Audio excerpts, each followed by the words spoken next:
In our Planet Forward segment tonight, we head to New York City. We look at how one of the world's most recognizable buildings is going green. The Empire State Building has been a landmark for almost 80 years. But when it comes to office space, it has lots of competition in newer, more energy efficient buildings. Planet Forward's Frank Cesano walks us through the building's big makeover and the energy cost savings it achieved. What's old is new again, in this case possibly the most iconic structure in the world, and where innovation now meets energy efficiency, and the New York state of mind. Devin Green and Christina Suelia, Planet Forward students at the George Washington University, heard the Empire State Building was getting new windows, so they hit the streets. Just how many windows are there? Okay, we got about 110 floors, 11,000? 650. 110 times 5,500 to 6,000. 6,354. It's got 6,514 windows, some 26,000 panes of glass. That can't be right. We took the glass out, we pulled it all apart, we vigorously cleaned it, and we did something else. We reused all the glass in the building. So we took those dual pane windows and made them R8. The R value is a technical measurement of the resistance to heat flow, so the higher the number, the better. High R value windows are built in a unique way. They have multiple chambers separated by suspended film. That clear film goes in, it goes in with a special set of spacers, other sealants, and then we fill it with gas. That further improves the R value to get all the way to 400% improvement.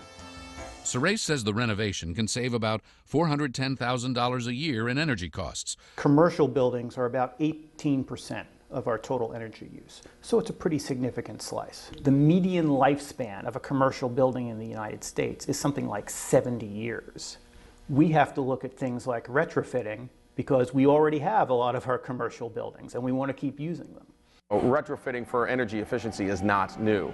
Doing it on the level that the Empire State Building did in a 1931 building is rare. Suresh's work was part of a $550 million renovation, all of it undertaken because it promises to pay for itself in only 3 years. Saving green dollars by reducing energy consumption is appealing, but will this type of expensive retrofitting make financial sense for everyone? Is it even possible? There are something like 4.8 million commercial buildings in the United States.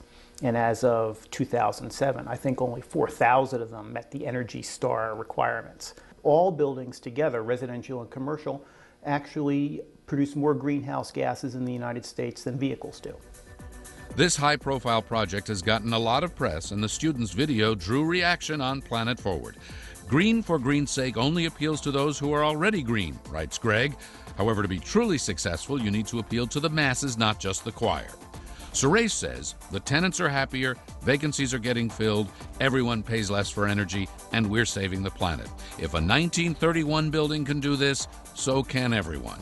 If you have experience or advice in retrofitting and making it pay, lots of folks would like to hear more at planetforward.org.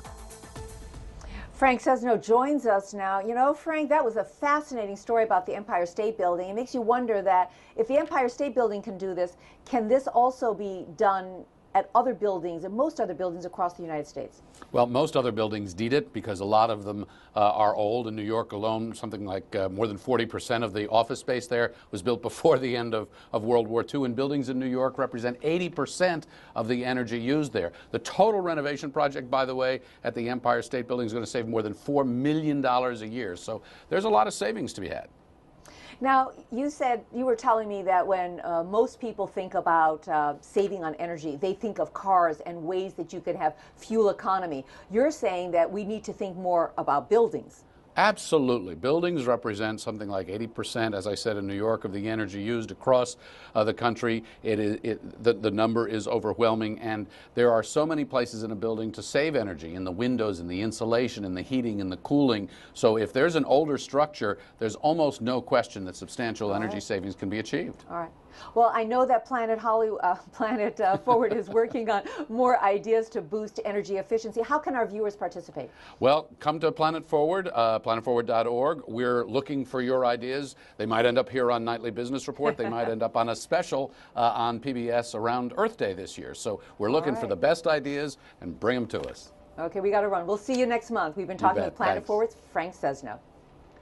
And then his Nightly Business Report this Thursday evening, January 20th. Thanks for joining us. Susie, have a great night. Same to you, Tom. I'm Susie Garup. Hope to see all of you again tomorrow night.